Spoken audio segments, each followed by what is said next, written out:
menjadi pahlawan pada saat ini sangat mudah.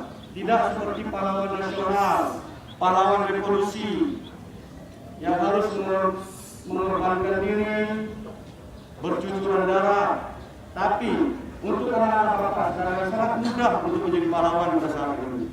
Cukup dengan melaksanakan 3M sudah menjadi pahlawan kepada diri sendiri dan orang lain. 3M yang Bapak maksud di sini adalah pertama, mencuci tangan.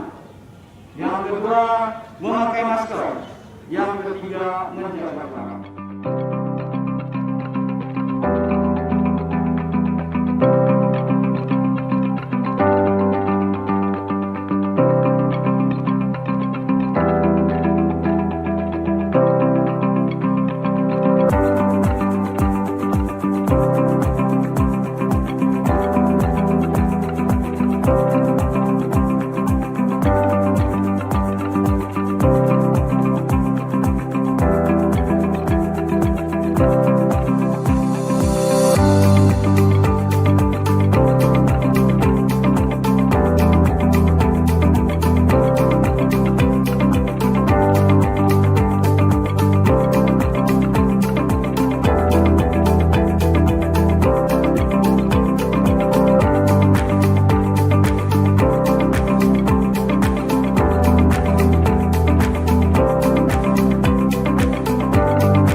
Dalam peraturan Bupati nomor 32 tahun 2020 ini Bapak Ibu Guru, di sana ada peraturan yang mengikat sanksi-sanksi bahkan denda, dan peraturan bagaimana kita di jalanan, bagaimana pada saat di pasar Bapak Ibu.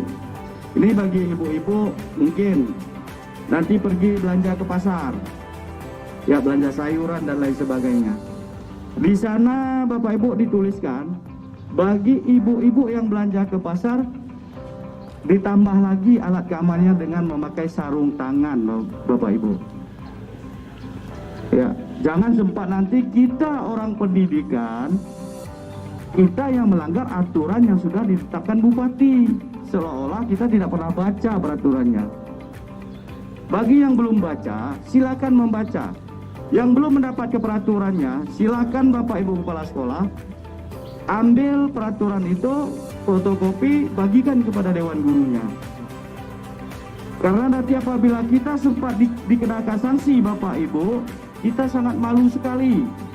Karena kita ini guru adalah digugu dan ditiru, bukan memberikan contoh yang tidak baik kepada masyarakat. Jadi ini sangat kami tekankan kepada Bapak Ibu Guru dan Bapak Ibu Kepala Sekolah. Pertama, kita terapkan dulu peraturan itu pada diri kita sendiri.